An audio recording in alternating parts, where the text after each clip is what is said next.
रहस्यमय राज्य सप्तगिरी।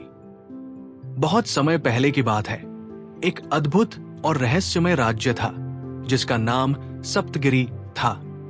यह राज्य 7 विशाल पहाड़ों के बीच बसा हुआ था और अपने अद्वितीय प्राकृतिक सौंदर्य के लिए प्रसिद्ध था। चारों ओर ऊंचे ऊंचे पेड़, कलकल बहते झरने और तरह तरह के जीव जंतु इस स्थान को स्वर्ग सा बनाते थे।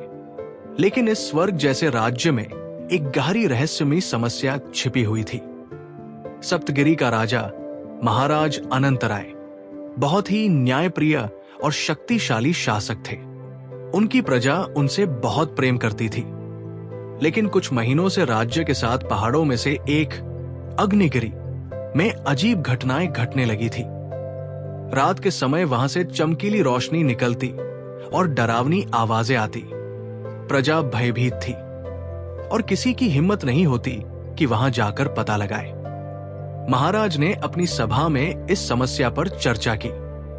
यह रहस्य अब और सहा नहीं जा सकता। उन्होंने कहा, हमें यह जानना होगा कि अग्निगिरी में हो क्या रहा है। सभा में मौजूद सभी मंत्री और दरबारी चिंता में डूबे हुए थे। तभी युवा योद्धा वीरांगन, जो अपनी बहादुरी और चतुराई के लिए पूरे राज्य में प्रसिद्ध था, खड़ा हुआ। उसने झुककर महाराज से कहा, महाराज, मुझे ये जिम्मेदारी सौंपे। मैं अग्निगिरी की गहराई में जाऊंगा और इस रहस्य का पता लगाऊंगा। महाराज ने कुछ क्षण सोचा और फिर बोले, वीरांगन, ये कार्य अत्यंत खतरनाक है, लेकिन तुम्हारी निष्ठा और साहस पर हमें पूरा विश्वास है। जाओ और राज्य को इस समस्या से मुक्त करो। वीरांगन ने महाराज को प्रणाम किया और अपनी यात्रा की तैयारी शुरू कर दी। उसने अपनी तलवार, ढाल और एक जादुई मशाल उठाई जो किसी भी अंधकार में मार्ग दिखा सकती थी।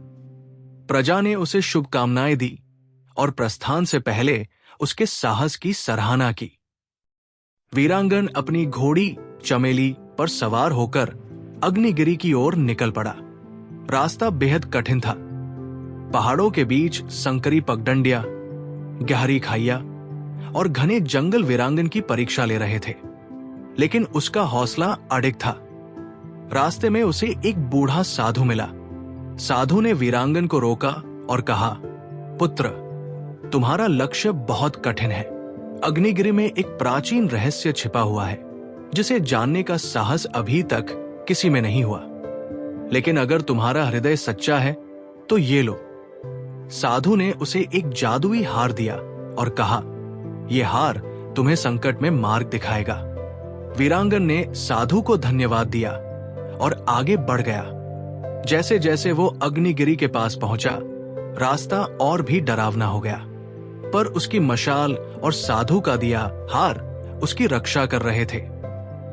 अग्निगिरी पर पहुंचकर वीरांगन ने देखा कि वहां के वातावरण में कुछ अजीब था। पहाड़ से निकलती रोशनी और आवाजें अब और स्पष्ट हो गई थी। पहाड़ की चोटी पर एक गुफा थी जहां से ये सब हो रहा था। गुफा के बाहर विशालकाय पत्थरों से बने दरवाजे थे जिन पर अजीब संकेत अंकित थे। वीरांगन ने जादुई हार को अपने गले से छुआ और वो चमकने लगा। दरवाजे अपने आप खुल गए। अंदर का दृश्य उसे हैरान कर देने वाला था। गुफा के भीतर एक प्राचीन सभ्यता के अवशेष थे जिनमें चमकते हुए क्रिस्टल, विचित्र यंत्र और दीवारों पर लिखी हुई रहस्यमय लिपियां थी। जैसे ही वीरांगन ने गुफा के अंदर कदम रखा, दरवाजे अपने आप बंद हो गए। तभी एक गूंजती हुई आवाज आई, वीरांगन, तुमने इस गुफा में प्रवेश किया है। अब तुम्हें अपनी बुद्धिमानी और साहस से इस रहस्य को सुलझाना होगा। अगर असफल रहे तो ये स्थान तुम्हारा अंतिम विश्राम स्थल बन जाएगा। वीरांगन ने अपनी तलवार को कसकर पकड़ा और गुफा की ओर बढ़ा। उसे नहीं पता था कि आगे क्या होने वाला है, लेकिन उसका मन पूरी तरह से तैयार था। गुफा के भीतर वीरांगन ने दीवारों पर उकेरी गई तस्वीरों और लिपियों को ध्यान से देखा। उनमें एक कथा छिपी थी। ये प्राचीन सभ्यता एक अद्वितीय शक्ति अग्नि बिंदु की पूजा करती थी, जो ब्रह्मांड की ऊर्जा का स्रोत था। ये शक्ति एक क्रिस्टल में बंद थी, जिसे अग्निकण कहा जाता था। लेकिन दीवारों पर आगे बढ़ते हुए वीरांगन ने देखा कि इस क्रिस्टल को छीनने के लिए बाहरी आक्रमणकारी आए थे। उनकी लालच और हिंसा के कारण ये सभ्यता नष्ट हो गई और क्रिस्टल को गुफा की गहराई में छिपा दिया गया। गुफा को कई जादुई पहेलियों और प्राचीन रक्षकों द्वारा सुरक्षित किया गया था। वीरांगन ने जैसे ही दीवार के आगे कदम बढ़ाया, जमीन अचानक कांपने लगी। एक विशाल पत्थर की मूर्ति, जो अब तक निर्जीव लग रही थी, जीवित हो गई। वो मूर्ति गुफा की रखवाली करती थी। यहां से आगे बढ़ने के लिए तुम्हें मेरी पहेली का उत्तर देना होगा, मूर्ति ने कहा। यदि उत्तर सही हुआ तो मार्ग खुल जाएगा, यदि गलत तो तुम यहां कैद हो जाओगे। वीरांगन ने दृढ़ता से कहा, पूछो अपनी पहेली। मूर्ति ने कहा, मैं वह चीज हूं जो बिना आवाज किए चलती हूं। मुझे रोका नहीं जा सकता और मैं कभी थकती नहीं। बताओ, मैं कौन हूं? वीरांगन ने कुछ पल सोचा और फिर आत्मविश्वास से बोला, समय।